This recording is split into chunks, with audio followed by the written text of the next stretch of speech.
Après plus d'une décennie, le président de la République du Sénégal annonce sa ferme volonté de réaliser le projet du mémorial du bateau le Joola, si cher aux parents et familles de victimes. La lauréate, Madame Seynabou Diouf Ndiaye, chargée de concrétiser ce mémorial, explique ici l'idée et l'âme du projet qui sera érigé en mémoire des victimes. Je peux dire que je suis très fière de porter la conception d'un projet qui, je ne peux pas dire une référence, mais quand même qui ravive le drame qui s'est déroulé ici, sur les côtes de Ziguinchor. La vie et la mort ne sont qu'un, et qu'il faudrait que de ce drame, que la Casamance continue à vivre, c'est en aidant les jeunes, effectivement, les jeunes sculpteurs, les jeunes artisans, à travers leur œuvre,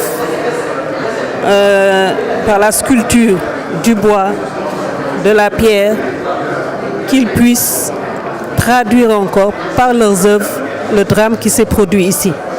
Et ça permet aussi économiquement à la région de se développer, et d'autre part aussi, ça vient dans le cadre du mémorial, ce sera un souvenir qui ne sera jamais éteint.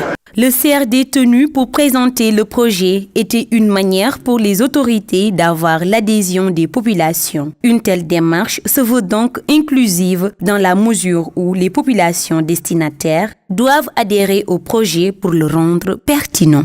L'ensemble des populations casamançaises et voire même sénégalaises et européennes s'en approprient du projet.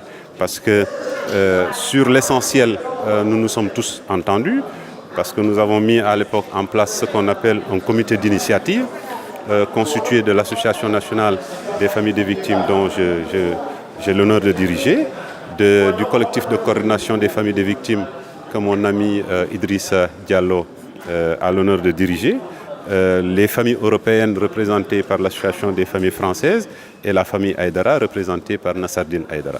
Donc le combat, c'était véritablement pour avoir le meilleur format qui va prendre en compte l'ensemble des préoccupations. Et aujourd'hui, nous avons vu que les préoccupations exprimées par les familles ont été appropriées, acceptées par les populations, voire même renforcées. La visite du ministre de la Culture pour ériger un mémorial à Ziguinchor entre dans cette volonté d'inclure les populations dans les décisions les concernant. Car ne dit-on pas que une vision, quand elle n'est pas partagée, est vouée à l'échec.